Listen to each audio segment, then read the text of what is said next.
Good afternoon, everyone. Welcome to the Sports Corner with the Conn Man on the Sports Wave Network. Today is a little special edition. I have one of the best of all time on the show, and Michael, be um, quiet. and folks, y'all in for a treat.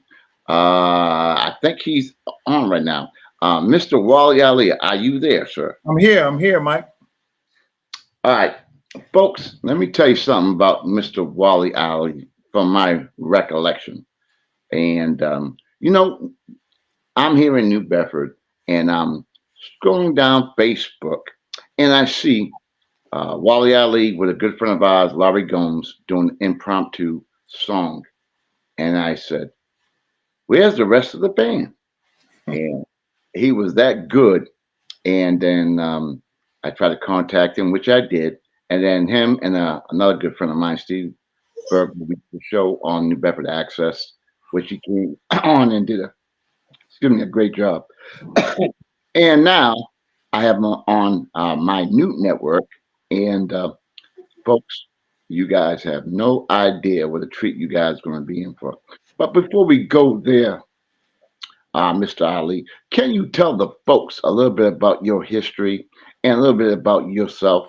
Because it's time to give you your roses, my brother. I appreciate it. Yes, sir. I hail from Omaha, Nebraska.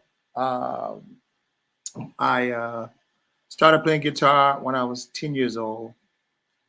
We had a barber in town who was an older guy, and the children really had problems on Saturday because he cut a little bit and he talk a little bit.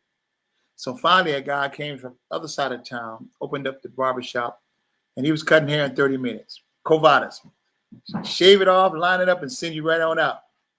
So one day I went to the barber shop. He had this beautiful guitar, and I got out of the chair and headed straight for it. I was waiting on him to say, "You better leave that thing alone, boy. It's expensive. Don't fool with that." But he never did. So I took it and started playing with it. And finally he saw I took an interest and he decided to teach me. So then I started, well, I was 12. I was 11. Then I started my first professional job at 11 years old.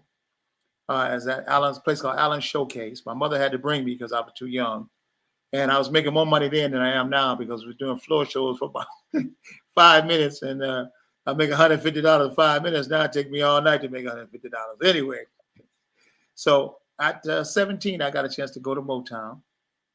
And from there, I played with Marvin Gaye. I played with Aretha Franklin. I recorded with Rick James, Tina Marie, Gladys Knight. uh, and different people. And I really had an opportunity to do, some beautiful things. That is a fantastic feat. Um, can you tell us what? Now, you are one of the greatest guitar players I've ever heard. And I'm wearing my dad's shirt, but you probably can't see right now. He was a great fan of a guy by the name of, I'm sure you know, Wes Montgomery. And my Absolutely. dad used to have a copy of Wes Montgomery's guitar. And my dad was what I consider one of the best players to ever come out of New Bedford. And you've been here, so you know. And that's why I think it resonates me with you because you remind me of my dad. Okay. So I wanted to have you on my show so much. And I just want people to know what a great person you are. I'm a little emotional. Yeah, I I want understand. to know what kind of person you are, and also, you know, your true beliefs in what you believe in. And this is your chance to let the world know what you're all about. I appreciate that. Well, I believe that we've been really, really greatly blessed because we're human beings. We what I consider we're earth walking. We're the earth, and the earth can't move, but we can do the things that the earth can't do.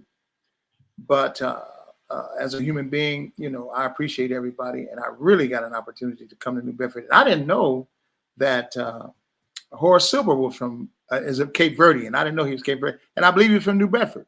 Yes, Yeah. yes, So listening to his music for years and years and years, and Horace had a song called something like "Through the Heart, from the Heart through the Mind" or something like that. A beautiful song, talking about the human being and We just had great musicians. We're just talking about Wes Montgomery. Wes Montgomery bought the best guitar money could buy when he first started.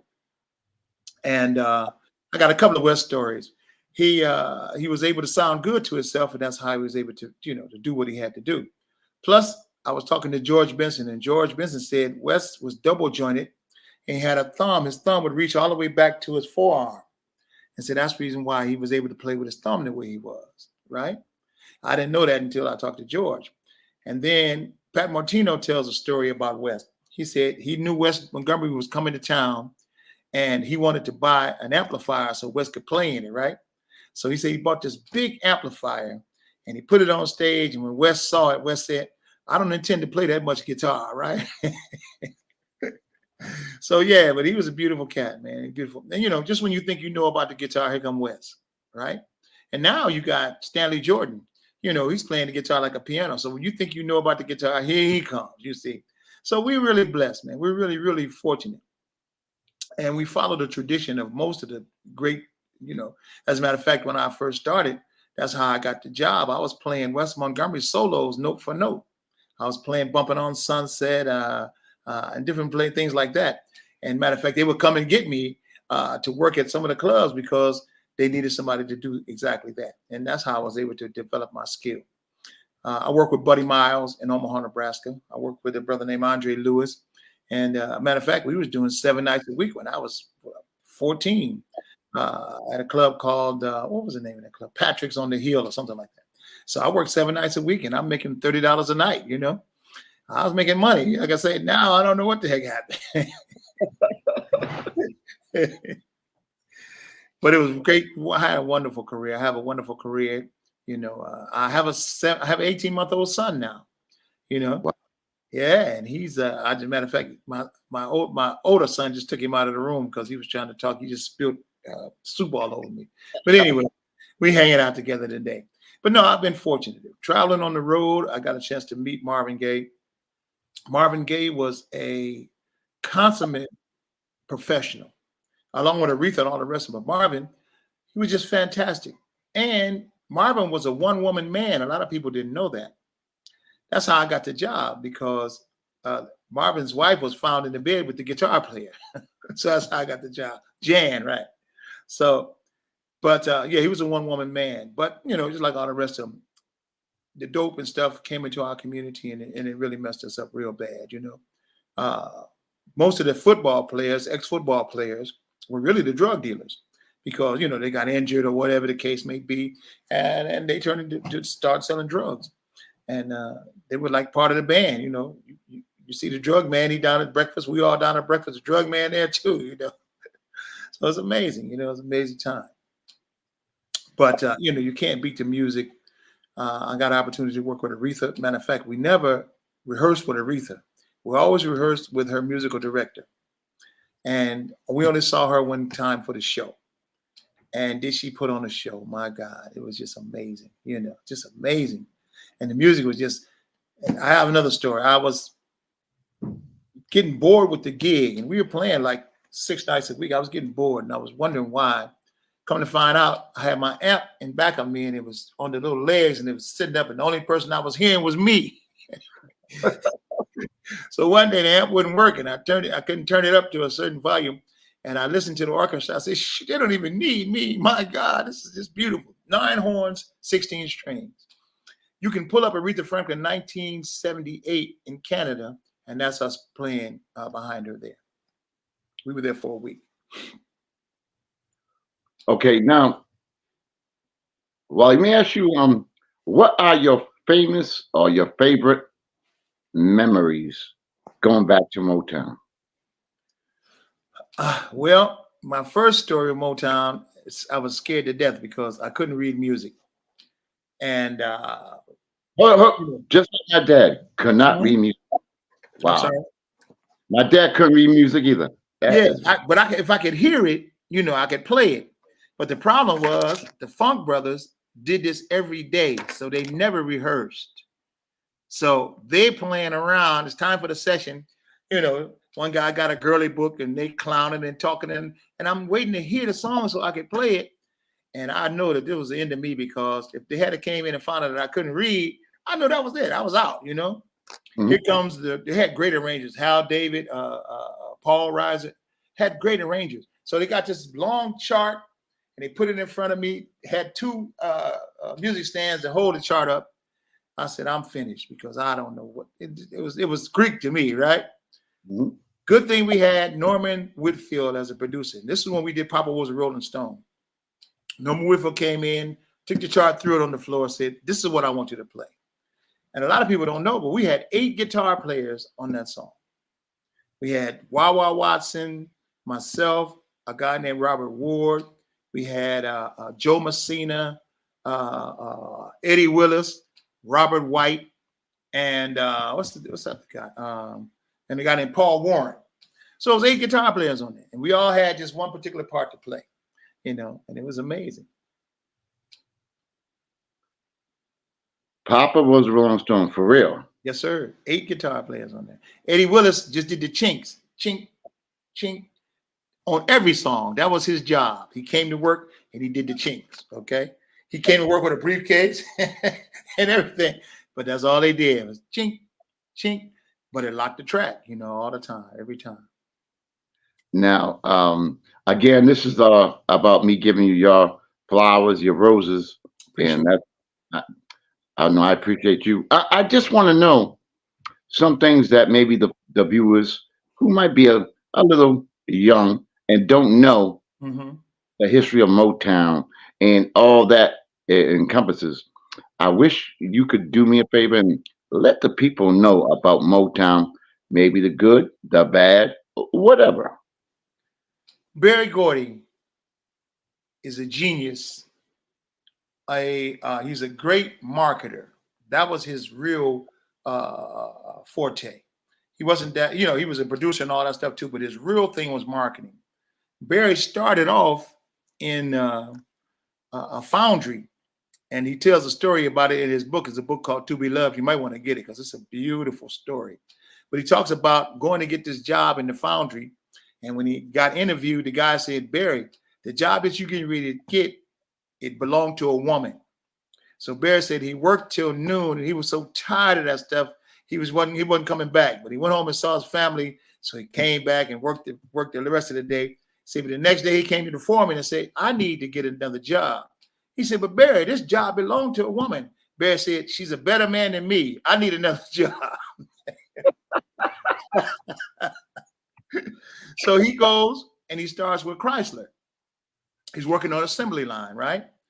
And that's how he learned how to do Motown, how he did the studio, because we would cut the rhythm on Monday, horns and strings on Tuesday, background vocals on Wednesday, lead vocals on Thursday, Friday mix and master. Gone, record gone, right? He got it from the assembly line. That's how he got it. And he also used to use numbers to write his songs because he didn't have a piano. You use 135, 251, and those are the numbers that he would use to write his songs. Brilliant man, right? I would have to say that he didn't. His idea was it was his company. You know what I'm saying? He didn't know. I'm sure he didn't know it was going to grow as big as it did. But the problem that he had was the distributors that he was using was paying him 30, 60, 90, and 120 days late. So he couldn't make him. He was doing independent distribution for $248,000 a year is what he was making. But they kept paying him late because they didn't want him to be successful. You see what I mean? The music industry didn't want him to be successful. He got with Diana Ross. And when she broke away with Supremes, he had a show in Vegas. 2 hours before the show, no people were there. So he didn't want to disappoint Diana. So he gets in a taxi cab and another guy, and he takes $20 bills and tears them in half and tells the guy, say, if you come to the show, you get the other half of the 20, right? Show was packed. He said the only problem he had is he couldn't piece the 20s back together. Brilliant man, brilliant marketer. You know, he never argued with the artist. And it was clear when you went to Motown, Barry Gordy got the record money. Clear. You got the tour money, right? Don't expect record money because it wasn't yours. It was his. But he paid the people fair wage. We made money, you know. Unfortunately, the industry was set up before we even got in it. And the reason why they had cassettes and all that 8 tracks and all that kind of stuff is because they were trying to destroy Barry. Barry was selling 45s at $1 a piece, and you got 2 records. You got side A and side B. He would cut Papa Was a Rolling Stone on Gladys Knight, on Edwin Starr, on The Temptations, on everybody, and all of us million sellers, right? So that's why they were trying to stop him, because he was successful. Now records cost 99 cents. You only get 1. You don't get 2 no more. You get 1. People stopped buying albums because there was only 1 single or 1 good song on the album. You could guarantee Barry had at least 5 good hits on every album. At least 5. So they tried to destroy him. And the same thing when he went to the movies. He went to the movies and he was wanting to do Lady Sing the Blues. And he told one of the companies, he said, listen, I want to do this movie. They said, well, Barry, we only got $500,000 for black actors, or for black movies, I'm sorry. Barry said, this is not a black movie. This is a movie with black actors. You understand? Smart man, brilliant. So, but they wouldn't distribute it, you see, because they owned the distribution houses. They owned all those things. They were the ones that would distribute. The independent distributors were all Jewish people. They're all Jewish. They own the record industry. They own the movie industry. That's the only reason why he wasn't successful, you see. Damn. How could you deal with that, going through that, and that had to be a tough time. I mean, you know, I'm a basketball guy. I know about the history of the NBA and what all the black people, black players went through. Mm-hmm. I can imagine what you all went through, and for you to keep going and doing what you do, I don't know how y'all did it. Well, you know, when we first came in, we were young, so we were excited. You know what I'm saying? And it didn't make any difference really about the money till we got a little older, you know. And then we come to find out that, you know, the record companies were not giving us a fair shake, and they're not doing it now. Did you know Usher did the Super Bowl and they didn't pay him a dime? He didn't make a dime on that. And matter of fact, they said most of the artists, the big artists that do the Super Bowl halftime, they don't get any money. They pay the help, but the artists themselves don't get any money. Damn. Can you imagine that? They make No. billions of dollars and they don't give you a damn dime. Wow. It's crazy. The Jews, I remember I went to go get a Jewish free loan one time, right? And it's for $15,000, meaning that you could, if you borrow $15,000, you only have to pay $15,000 back. So I went through the interview phase, and then the lady said, well, we need to find out something about you. I said, well, you can Google me, right? Mm-hmm. So she Googled me, and the next day she said, I see all these things about you on the internet. How come you ain't got no money? I started saying, because you damn Jews took it all. That's why I got no damn money. The musicians were work for hire, right? That means they paid us, and they paid us really minimum wage. We made $200 a session, and we were there all day. So 6 hours a day, we come out with maybe $191 per 3 hours, maybe $400 for that day. You know what I'm saying? Which really wasn't that much compared to what they were making. Right. You know, what were they making? They take a record, man, and they made billions of dollars off that stuff. Right. You do the same thing with the sports industry, whatever industry. Michael Jordan was a good example. Space Jam, right? Uh-huh.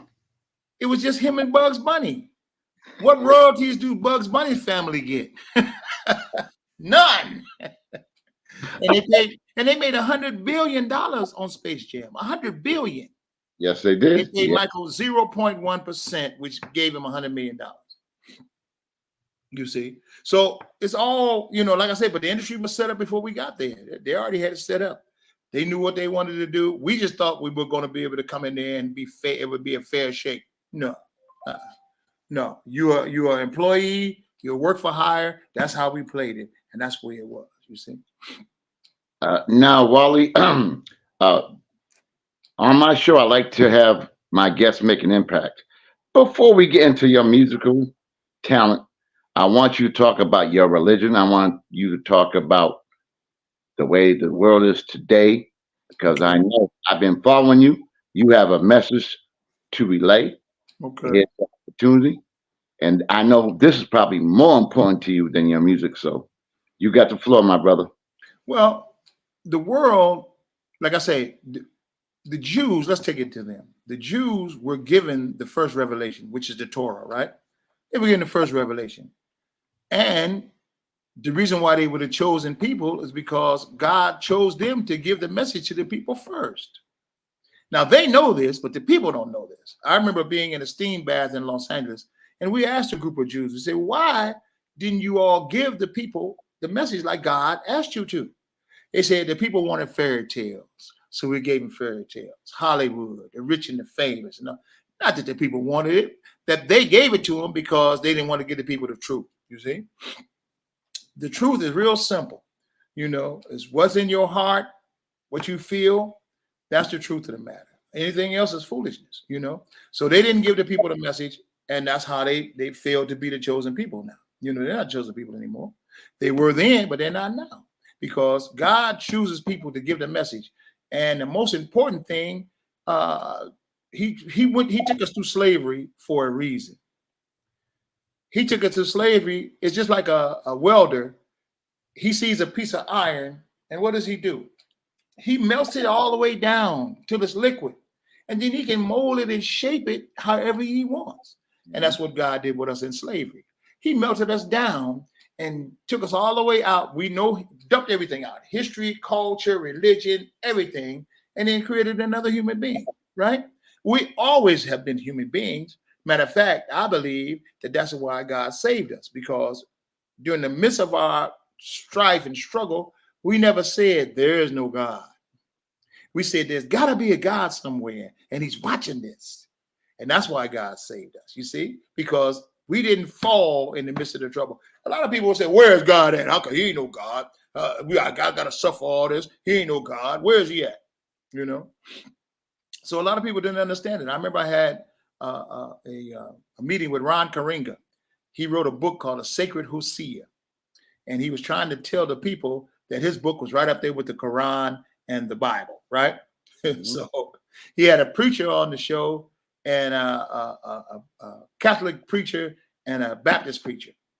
So the Baptist preacher gets up and says, how could God let a 19-month-old baby crawl out in the street and get hit by a car, right? So it was my turn. I said, God, where was the mother? You got a 19-month-old son and you can't keep hold of your son? I said, if I was God, I'd have took my baby back too, because you're not worthy, right? Oh, they didn't like that. But it's the truth. Why you want to blame God for that? God gave you the baby. So now you're going to blame him if the baby gets hit by a car. No. You're the blame, you see. And a lot of people don't know where to place the blame at. We know what we want to what our problems are. We don't ever look at ourselves. You have to look at yourself. If there's any problem, the first person I look at is me. What did I do, or what could I have done not to cause this, or what did I do to cause this? And it's generally me. You see what I'm saying? Generally me. So this is the thing we have to do. We have to give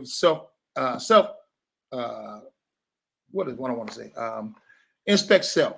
Give our self-inspection first, and then look out. Okay, Wally, I'm gonna hit you with a tough one, my friend.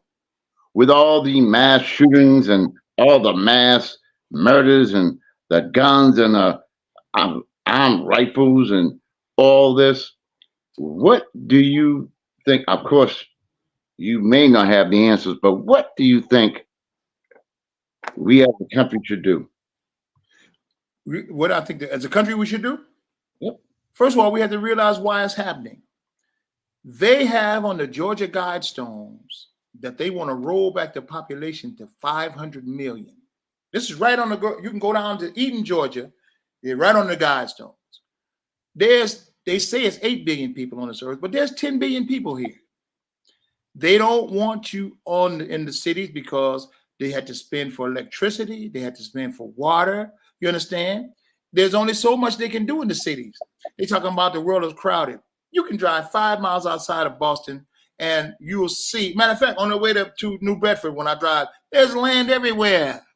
So why is it, where's the population problem? The population problem is in the cities, right? The cities are overpopulated. That's why they tell you to turn your air conditioning down in the summertime, turn your heat down in the summertime, turn your air conditioning. Why? Because they know it costs electricity and it costs water and sewage and all these kind of things. They don't want to spend that money. You see? So what do? They turn the people against themselves. Arm yourself because it's going to be somebody coming. I remember I was in Los Angeles and there was an earthquake. The guy that was a great friend of mine, he had the key to the gas main. I went to go get the key. He met me with a gun. Oh, you're not coming into my house. I said, I'm only coming to get the key, man. You know, the gas, you look down the street, gas is burning all down the street. I said, I'm just trying to turn the gas off. So he thought that I was coming to do something to him or his family. You see what I'm trying to say? So he's armed to the teeth. We've been friends all this time. He didn't treat me as a friend at that time. Why? Because they tell the people, somebody's coming to do something to you. And most likely it's going to be your neighbor. But that's for what? That's for population control. They want to control the population. Let's take the Palestinians and the Israelis.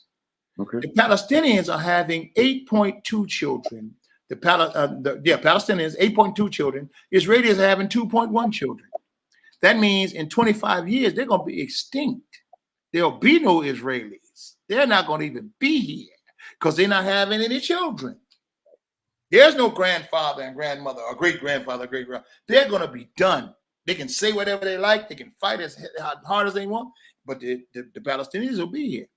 And the literacy rate for Palestine is 91%. They're not dumb people. They're not stupid. You see?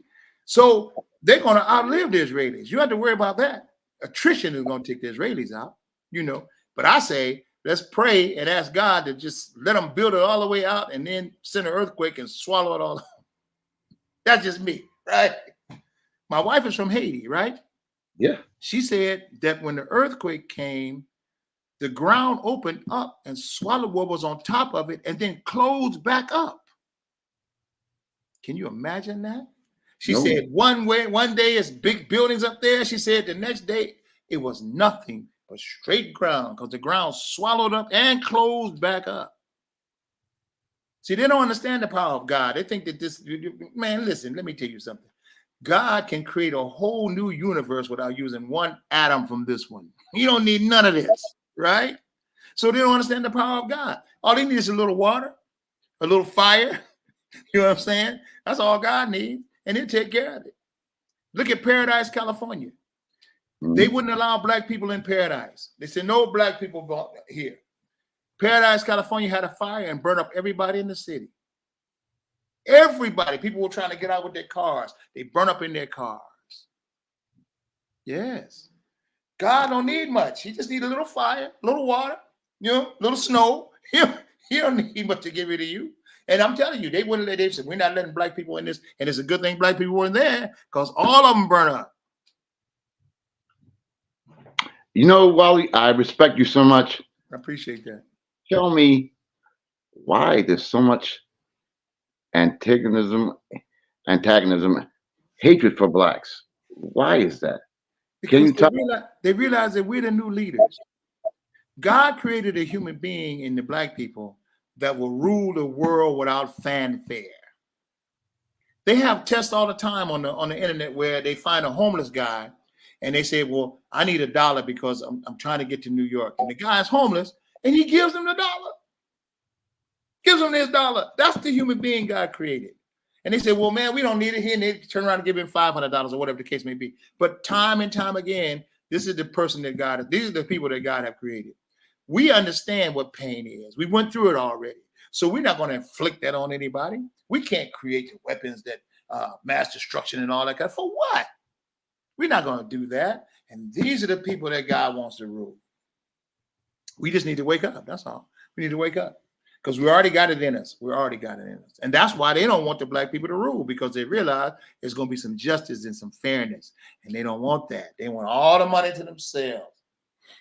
You know, but I say, keep your system. We can start a new one. We don't need your system.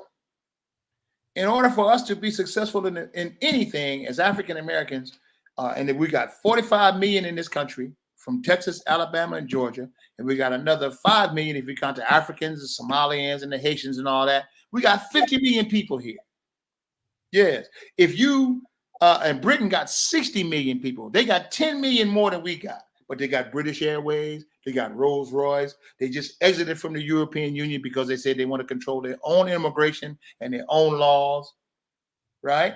So we got 50 million. We can do the same thing. We can exit from America. We come together, we exit from America and control our own immigration and our own laws. We could do that. It's all about numbers. That's how they do it. 50 million of them. They got 60 million. We got 50. We just don't know it. Well, we started from nothing. I mean, we ain't got nothing.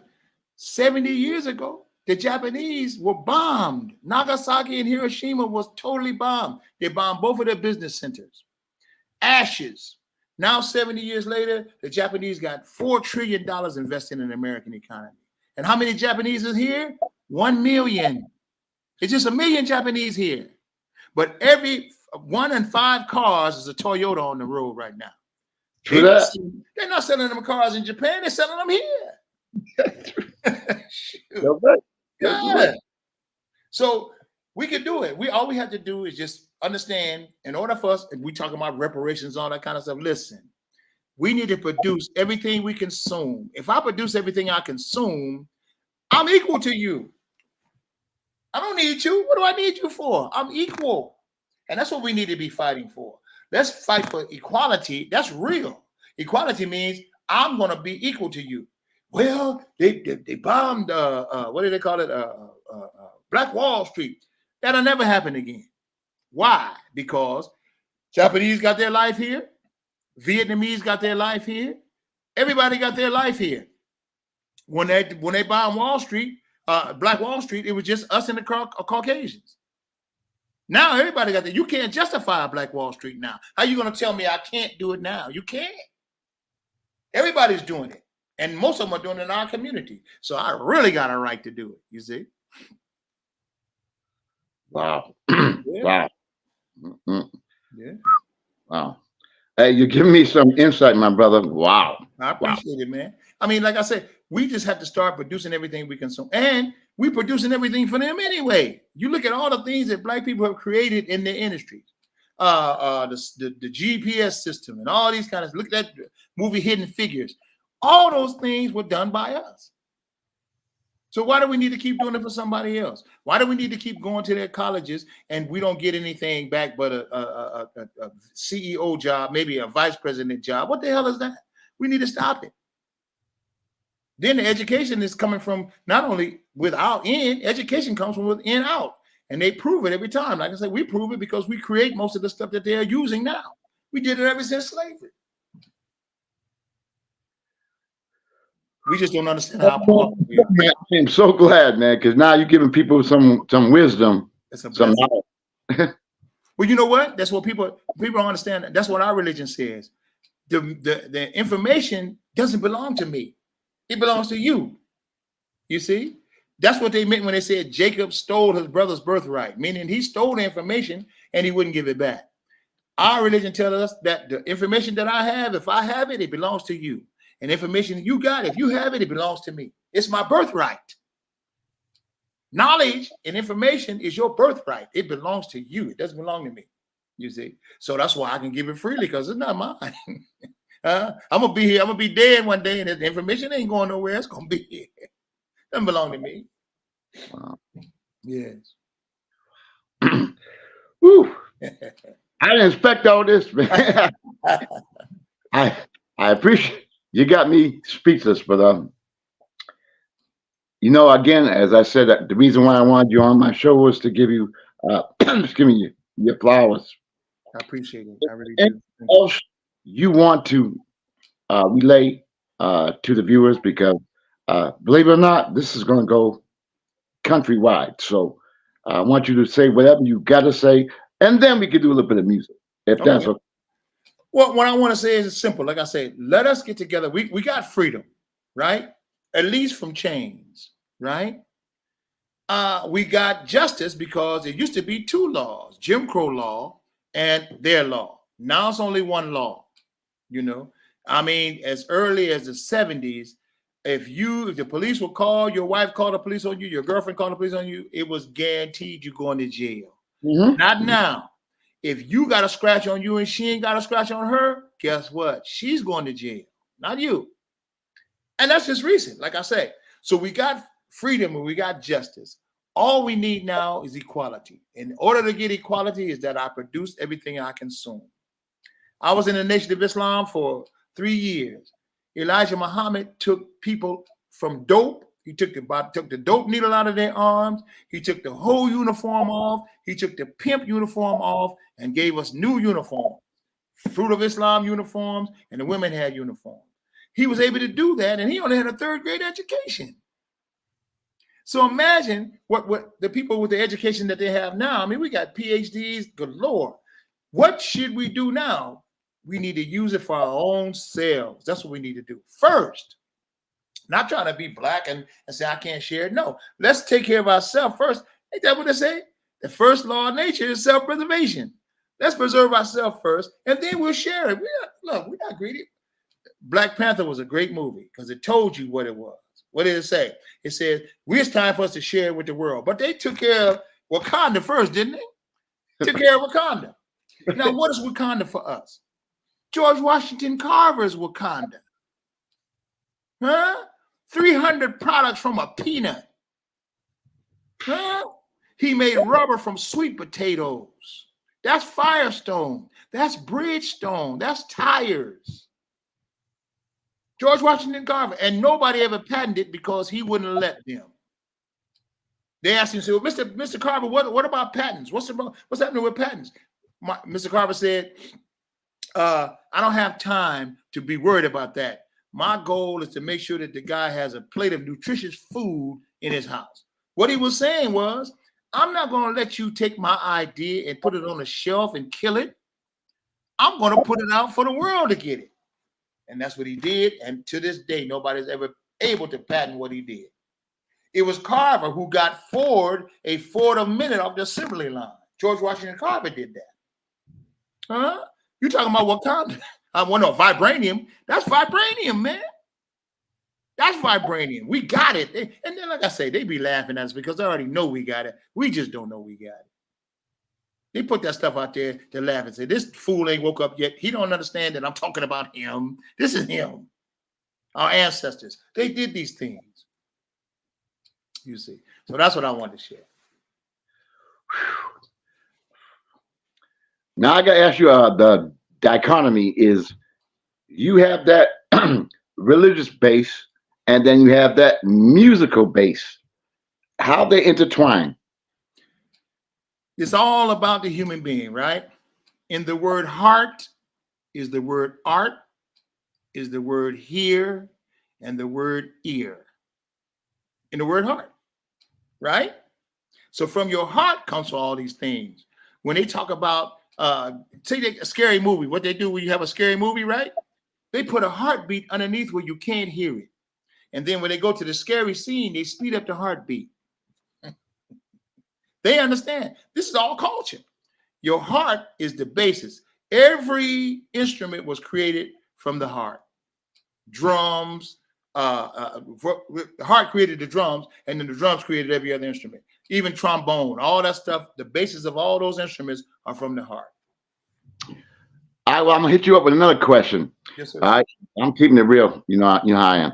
But Beyonce has gotten a lot of grief because she put out a country album coming in.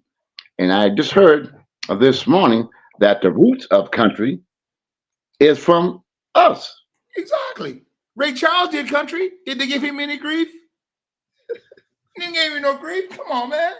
You understand? They think they're reinventing something. Ray Charles did I Can't Stop Loving You. He did all those country songs. Huh? And Ray Charles, now here again, our people are so magnificent, man. Ray Charles was able to put all the black shoes with the black clothes and all the brown shoes with the brown clothes. And they said, well, Ray, how were you able to do that? He said, I got 4,000 songs in my head. You think I can't arrange a couple of pairs of shoes? Brilliant. Brilliant. Is it true, from what I'm hearing, the blacks created the banjo? Am I correct? Absolutely. Absolutely. And amongst other things, of course, but absolutely. You know what I'm saying? We created all those things. And and they just take them and use them because Listen, don't you be fooled about people inviting you to Africa. They inviting us to Africa because they realize that we are the only people that give our intellectual property away free. The president of Ghana talked about it. He said the Africans are taking their intellectual property to Europe. So that means they need intellectual property in Ghana. What? They're inviting us to come, giving us citizenship. If I go to Ghana, I want to go to Ghana to do some business with them. There's a car over there called a Kantanka. I'm going over there in June, and we're going to bring that car back to America and manufacture it here. That's what I'm going to Ghana for, not to sit on the beach and take my Social Security money. Come on, let's do some business, man. You know what I mean? Wally, you are amazing. I'm so honored to have you on my show. But the folks probably want to hear your talent. Okay. We got 15 minutes left. Okay. Can you show folks you don't only talk the talk, you walk the walk? You know what? I wasn't prepared to do it. Let me see if I can do something here. Let the folks know. Okay, let's see. Let me see if I can pull something. 1 second.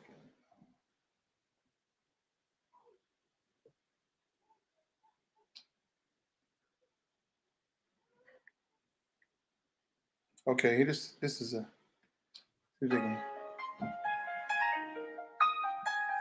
Can you hear that?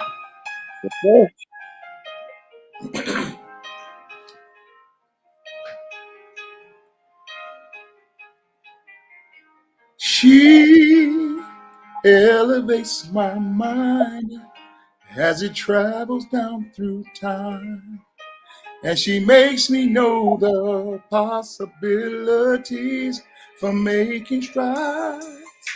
It takes me to a place and makes me feel a space between the heavens and the channels of my mind. And no matter where or no matter how I roam, I am always home. Home to see my worth on the place of my birth. She elevates my heart. She's the reason why I start. And whenever there's a chance for me to see how much she gives to the reason why I live, and no matter where I roam, home to see my worth, she is Mother Earth. Oh,